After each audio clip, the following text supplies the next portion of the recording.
الحمد لله رب العالمين نحمده ونستعينه ونستغفره ونؤمن به ونتوكل عليه ونعوذ بالله من شرور أنفسنا ومن سيئات أعمالنا من يهده الله فلا مضل له ومن يضلله فلا هادي له وأشهد أن لا إله إلا الله وحده لا شريك له وأشهد أن محمدا عبده ورسوله الذي أرسله بالحق بشيرا ونظيرا بين يدي الساعة الذي أدى الأمانة وبلغ الرسالة وجاهد في سبيل الله حق جهاده حتى يأتيه اليقين. أما بعد، أعوذ بالله من الشيطان الرجيم. بسم الله الرحمن الرحيم.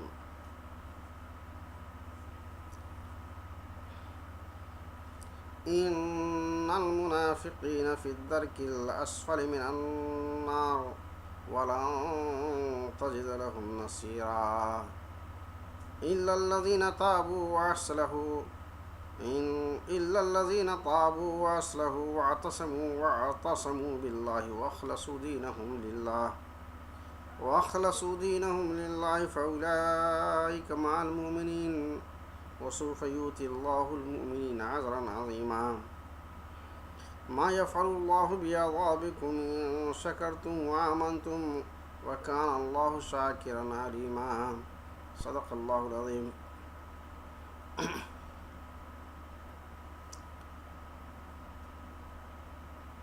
السلام علیکم ورحمۃ اللہ وبرکاتہ. میرے بھائی، نفاق سے متعلق آج باتیں ہیں. آج کا جو موضوع نفاق اور اس کا اسلامی معاشرے پر اثر. منافقین کی جد و جہد، خفیہ سرگرمی رسول اللہ صلی اللہ علیہ وسلم کے وقت میں جا بجا ظہور میں آیا. اور یہ سرگرمیاں آنے والے مسلمانوں کے لیے ایک درس ہے، ایک ایسا کلاس ہے جس سے اپنی زندگی کو سنوارا جا سکتا ہے. رسول اللہ صلی اللہ علیہ وسلم کو منافقین کے اوصاف تو معلوم تھے ہی، ان کے اسماء اور ان کے نام بھی معلوم تھے. رسول اللہ صلی اللہ علیہ وسلم کے وہ معاملات جس کا تعلق معاشرے میں تبدیلی سے ہو، جس کا تعلق اسلام کا انتشار سے ہو، جس کا تعلق اسلامی حدود کی وسعت سے ہو، جس کا تعلق مسلمانوں کے معاشرتی تقویت سے ہو، اس ساری چیزوں میں کہیں نہ کہیں منافقین اس کی رکاوٹ بنتے رہے. ورنہ نماز کے لیے، ساتھ اٹھنے بیٹھنے کے لیے وہ ساتھ شامل رہے، چونکہ اس کے علاوہ اس کے پاس کوئی چارہ نہیں تھا. یا یہود و نصارہ کے ساتھ وہ کھل کر رہ نہیں سکتا تھا، چونکہ اس کے پاس اتنی سکت نہیں تھی، اور مسلمانوں کا ساتھ چھوڑ نہیں سکتا تھا، چونکہ اس سے بھی خائف تھے. تو یہ قوم جس کی سرداری اور سیاست عبداللہ بن ابی بن سلول یا کہیے ابی بن سلول کر رہے تھے، تو یہ منافقین کے سرداروں میں سے ہیں جو ابی بن سلول ہیں. انہوں نے ہر طرح کے ہتھ کنڈے اور ہر طرح کے بیضا الزامات، بہتان تراشیاں، جھوٹی افواہیں اور مسلم معاشرہ کو تتر بتر کرنے اور اس کو ٹکڑے ٹکڑے میں بانٹنے کی ساری سازشیں کی. کبھی تو مدینہ منورہ میں رہ کر مسلمانوں کو لڑانے کی کوشش کرتے، کبھی مدینہ سے باہر کوئی مسئلہ ہاتھ آ گیا تو اس میں مسلمانوں کو یا کہیے مجاہدین و انصار کو لڑانے کی کوشش کرتے تھے،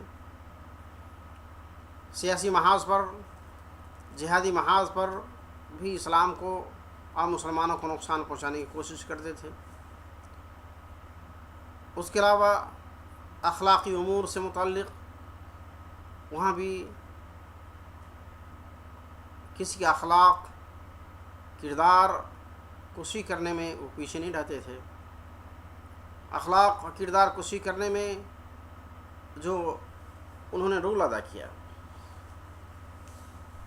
وہ بھی بہت معروف ہے، اور ایک بار نہیں بار بار اس نے کی ہے۔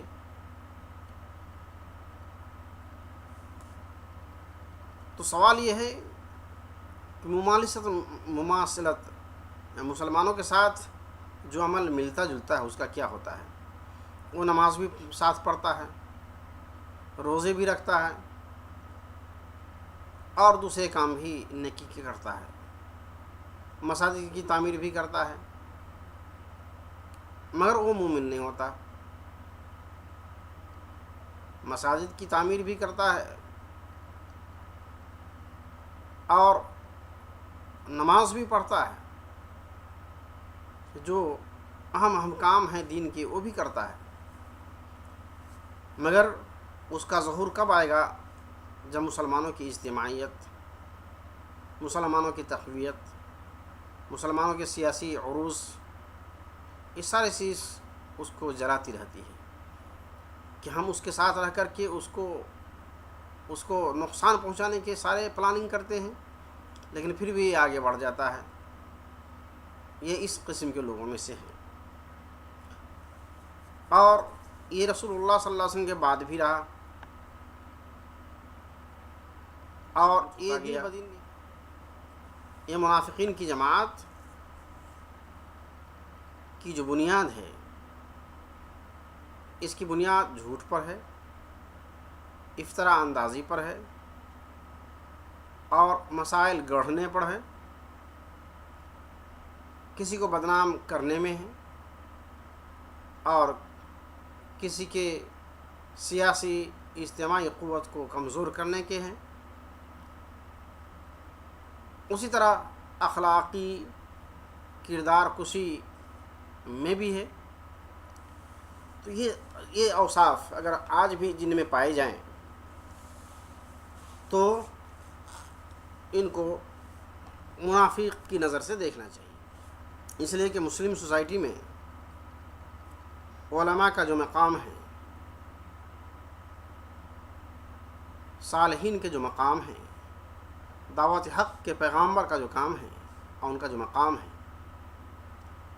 اس سے مومنوں میں خوشی پیدا ہوتی ہے، مومنوں میں اور اہل علم میں اور اہل ایمان میں ایسے لوگوں کا نام سن کر کے خوشیاں مناتے ہیں، دل میں خوشی پیدا ہوتی ہے، ایسے لوگوں کے واقعات اور حالات کے اعمال کے سدھارتے ہیں۔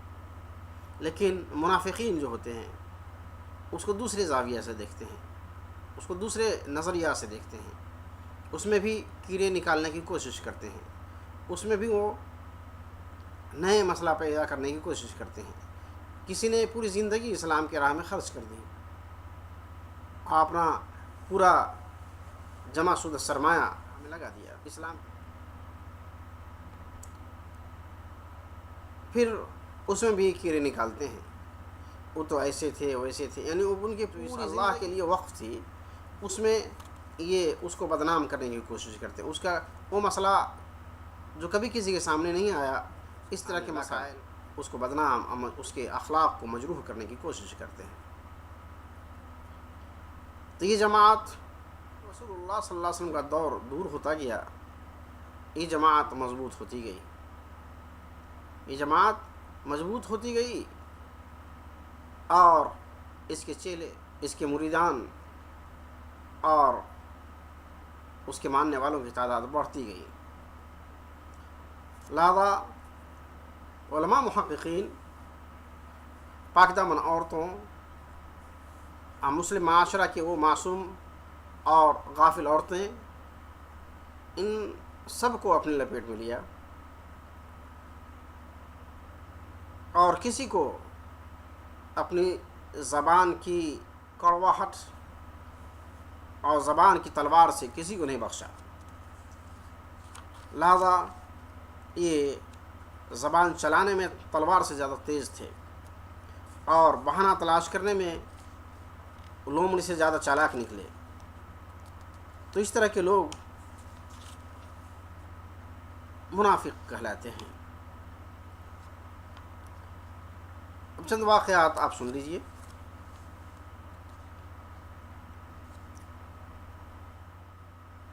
اخلاق کشی کے معاملات میں جہاں کسی کی سیرت کو داغدار کیا جائے، کسی کے چال چلن کو بدنام کیا جائے اور کسی کی شہرت پر داغ لگایا جائے، پاک دامنی کو نشانہ بنایا جائے، یہ سارے کے سارے کام جو منافقین کر سکتے ہیں کوئی مومن نہیں کر سکتا.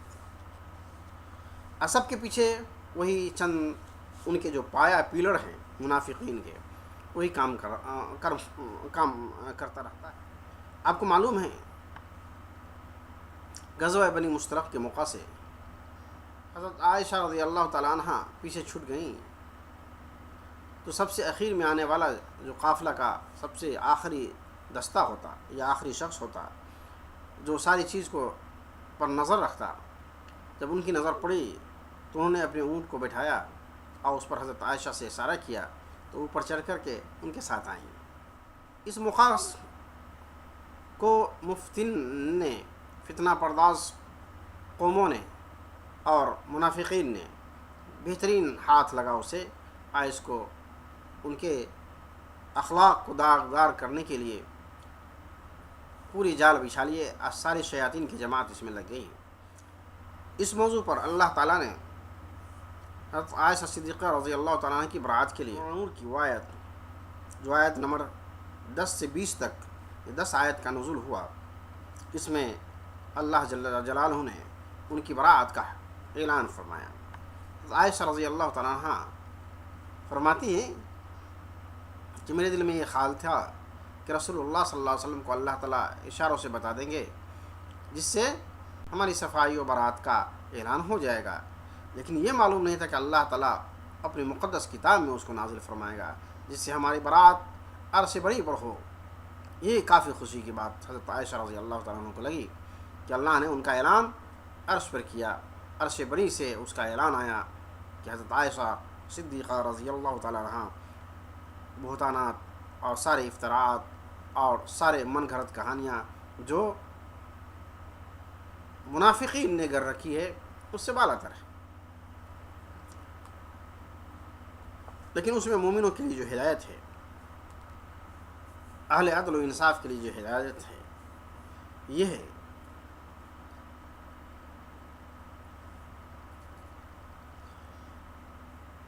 یہ چند ہدایات اس واقعہ میں ہیں جو قرآن میں اللہ تعالیٰ نے مذکور.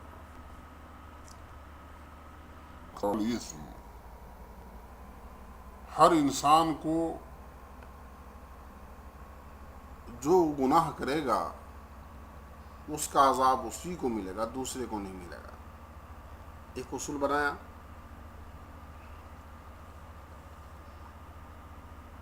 جو گناہ کرے گا اس کا عذاب اسی کو ملے گا، دوسرے کو نہیں ملے گا. ایک اصول بنایا،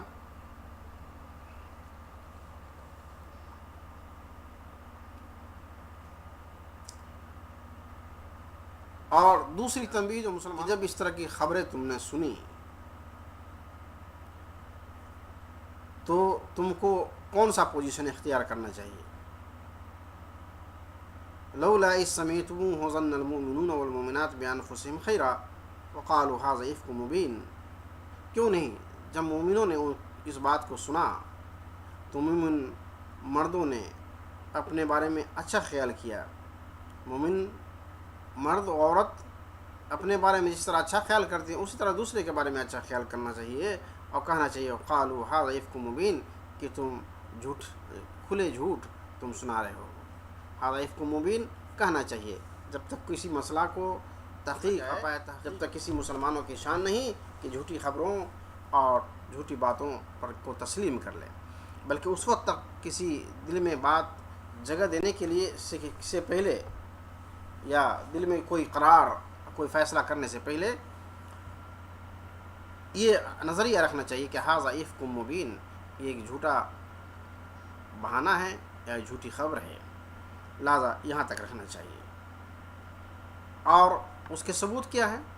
جب آپ کی رائے بدل جائے اس کی ثبوت کہ آپ کسی کیس کو سچا ماننے لگے، کسی کو برا ماننے لگے اس خبر کے مطابق، اس کی شکل یہ ہے کہ اگر کہتے ہیں لولا جاءوا علیہ باربعۃ شہداء، وہ 4 گواہ کیوں نہیں لے کے آتے ہیں تاکہ وہ اپنی بات کو ثابت کریں۔ فَإِن لَّمْ يَأْتُوا بِالشُّهَدَاءِ فَأُولَٰئِكَ عِندَ اللَّهِ هُمُ الْكَاذِبُونَ، اگر یہ 4 گواہ نہیں لاتے ہیں تو یہ اللہ کے نزدیک یہ لوگ جھوٹے ہیں، کذابون ہیں۔ تو یہ مسلمانوں کی لیے تنبیہ اللہ تعالیٰ نے کی، اور چند باتوں کا جو خیال کرنے کی بات کی تو اس میں سے چند بات یہ بھی تھی۔ اسی طرح مسلمانوں کی اس بات سے بھی تنبیہ کی کہ تم کوئی بات اس طرح کی سن کر کے جو افراہیں سنتے ہو اس کو دوسری جگہ مت نقل کرو، اس سے بھی مسلمانوں کو منایا۔ اِسْتَلَقَّوْنَهُ بِأَلْسِنَتِكُمْ وَتَقُولُونَ بِأَفْوَاهِكُمْ مَا لَيْسَ لَكُمْ بِهِ عِلْمٌ وَتَحْسَبُونَهُ هَيِّنًا وَهُوَ عِندَ اللَّهِ عَظِيمٌ، کہ تم جو بات سن لیے منافقین سے اس کو اپنی زبان پر آسان سمجھ کر دوسروں تک پہنچانے لگے، جبکہ اس کے بارے میں کوئی حقیقت اس کا علم نہیں ہے، اور تم اس کو آسان سمجھتے ہو جبکہ وہ اللہ کے نزدیک بہت بڑی چیز ہے۔ تو اس بات سے بھی اللہ نے اور مسلمان کا جہاں اوپر بیان کیا کہ جب تک گواہوں سے 4 گواہوں سے بات ثابت نہ ہو جائے تو اس وقت کیا کہو؟ ھذا افک مبین کہو۔ اور یہ بھی کہہ سکتے ہو جو آگے اللہ تعالیٰ فرماتے ہیں کہ اگر تم سے پوچھنا چاہے کوئی، مجبور کرے کہ تم جواب ہی دو، تو اس وقت یہ کہنا چاہیے کہ ہم اس کے بارے میں بات نہیں کریں گے، اللہ کی ذات پاک ہے اور یہ بہتان عظیم ہے، یہ اس طرح کی بات بولنا چاہیے۔ کہتے ہیں لولا اذ سمعتموہ قلتم، جب تم نے سنا اس بات کو تو یہ بات کیوں نہیں کہا؟ ما یکون لنا ان نتکلم بھذا، ہمارے لیے مناسب نہیں ہے کہ ہم اس طرح کے موضوع میں باتیں کریں۔ سبحانک، تیری ذات ہے رب پاک ہے، ھذا بہتان عظیم، اور یہ بہتان عظیم ہے، اس طرح کے انداز اپنانا چاہیے۔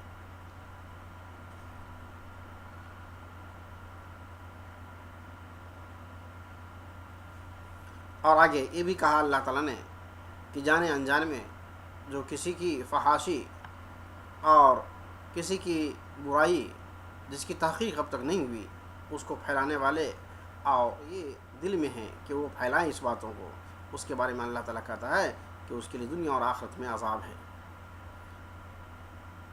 اللہ تو ہر چیز کو جانتا ہے، تم نہیں جانتے۔ ان الذین یحبون ان تشیع الفاحشۃ فی الذین آمنوا لہم عذاب علیم فی الدنیا والآخرہ واللہ یعلم وانتم لا تعلمون، بے شک وہ لوگ جو یہ پسند کرتے ہیں کہ فحاشی کو ان لوگوں میں پھیلا دی جائے جو ایمان والے ہیں، یعنی مسلم معاشرے میں فحاشی پھیلانے والوں کے لیے اور برائی پھیلانے والوں کے لیے اللہ تعالیٰ کہتے ہیں دنیا میں اور آخرت میں عذاب علیم ہے۔ اللہ جانتا ہے تم نہیں جانتے، تو جو لوگ جانے انجانے وہ ایسا نظام مسلم معاشرے میں لاگو کرتا ہے جس سے مسلم معاشرے میں برائی، تو یہ قیامت تک کے لیے ایک اصول بیان کر دیا گیا کہ مسلم معاشرے کو پاکیزہ سے پاکیزہ رکھو، اس میں برائیاں مت پھیلاؤ۔ آج جو کسی نہ کسی بہانے سے چاہے دنیا کے حصول کے لیے یا آخرت کے کو بھول جانے کی وجہ سے اگر وہ اس کام میں لگا ہوا ہے تو لوگوں سمجھ لو، یاد رکھو کہ دنیا میں بھی اور آخرت میں اس کے لیے عذاب علیم ہے، دردناک عذاب ہے۔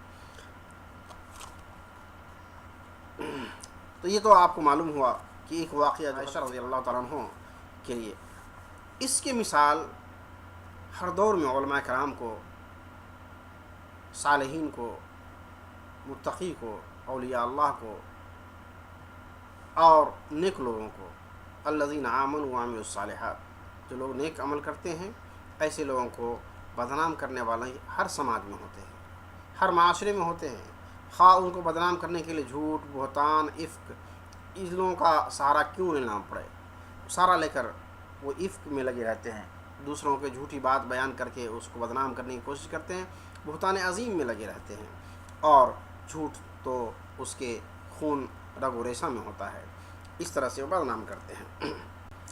لیکن سننے والوں کو کیا جواب دینا چاہیے، اس کے بارے میں گزر چکی بات۔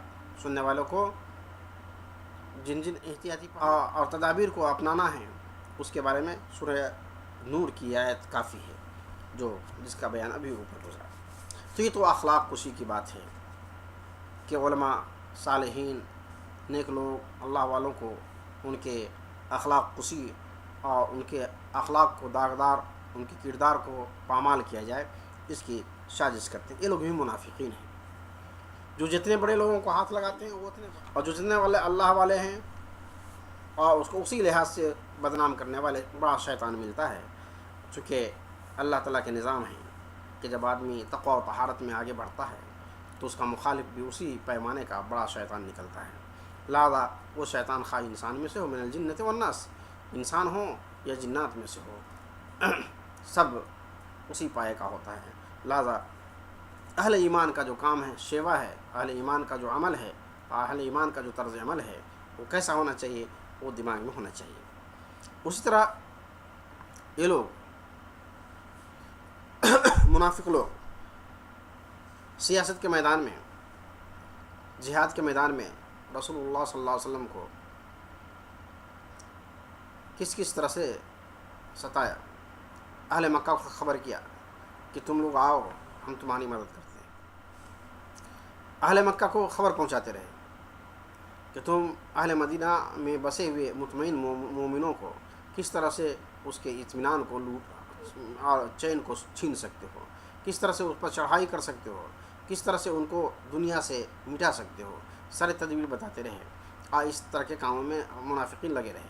لہذا اہل مکہ جو مشرکین تھے اس وقت، وہ کتنی بار مدینہ میں اور مدینہ کے اطراف میں جا کر لڑنے کی کوشش کی، اور لڑائی ہوئی، اور ہر اللہ تبارک و تعالیٰ نے مسلمانوں کی مدد فرمائی۔ اس کے علاوہ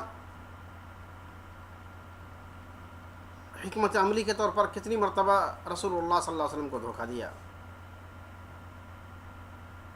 اب 1000 مجاہدین کے ساتھ احد کے میدان میں جانا ہے،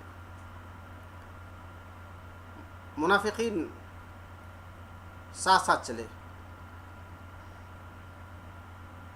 احد کے میدان مسجد نبوی سے 1 کلومیٹر کے فاصلے پر ہے، چھوٹے سے فاصلہ پر ہے۔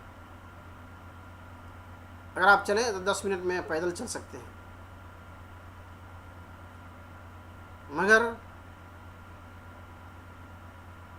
ان لوگوں نے اتنے سے آدھے راستہ تک چلا، اور چل کر 300 منافقین مسلمانوں کی جماعت سے الگ ہو کر واپس چلی آئی۔ اب ایک شخص جہاد کے لیے کمر بستہ نکلا ہے، اور وہ جماعت کی روحانیت کو توڑنے کے لیے، اس کے اسپیڈ کو ختم کرنے کے لیے راستے سے واپس آ گئی احد کے میدان میں۔ تو یہ منافقین کا کام رہا۔ آج بھی کسی سوسائٹی میں، مسلمانوں کی کوئی انجمن ہو، مسلمانوں کے کوئی ترقیاتی فنڈ ہو، مسلمانوں کے کوئی تجارتی مقصد ہو، مرکز ہو، اس کو ختم کرنے کے لیے مسلمانوں کی، یعنی منافقین کی وہ جماعت سرگرم عمل ہو جاتی ہے، اس کو ختم کرنے کی ساری سازشیں کرتی ہے، کہ باہر سے چور ڈکیت لٹیرے کو لا کر اس کے اموال، اس کے املاک اور اس کی جان و مال پر ہاتھ ڈالتا ہے۔ اس طرح سے اس کی جو ہے عزت بھی گئی، اس کے اموال بھی گئے، اس کے اقتدار بھی گئے، ساری چیز اس کے چھین کر، اور یہ منافقین کی جماعت وہ تو اپنا مقصد پورا کرتی ہے، اور ایسے لوگوں کو جو ہے جس کو اللہ تعالیٰ نے اپنے انعام و اکرام سے نوازا ہے، اس کی تعداد بھی بڑی ہے۔ اس کی تعداد بھی بڑی ہے، بہت مضبوط ہے. یہ رات کے سپاہی ہیں، رات کے شیر ہیں، آدمی میں غائب ہو جاتے ہیں. یہ چور ڈکیت رات میں بہت طاقتور بندوق کے ساتھ چلتے ہیں اور ہتھیار کے بل بوتے پر لوگوں کو لوٹ لیتے ہیں. اور وہ لوگ جو برسا برس بڑی محنت سے چند پیسے جمع کیے ہیں اس کو سیکنڈوں میں لوٹ لیتے ہیں. مزاحمت کرنے پر اس کی جان بھی لیتے ہیں. یہ لوگ بھی منافقین لوگ ہیں جو معاشرے کو نقصان پہنچاتے ہیں.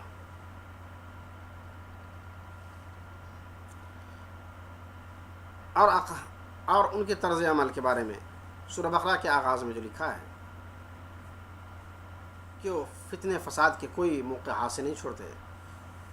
اللہ تعالیٰ نے کہا کہ فتنے فساد کو چھوڑ دو، اور ان کے جو طرز عمل تھا مسلمانوں کے ساتھ اس میں فتنے فساد کا بہت زیادہ دخل تھا.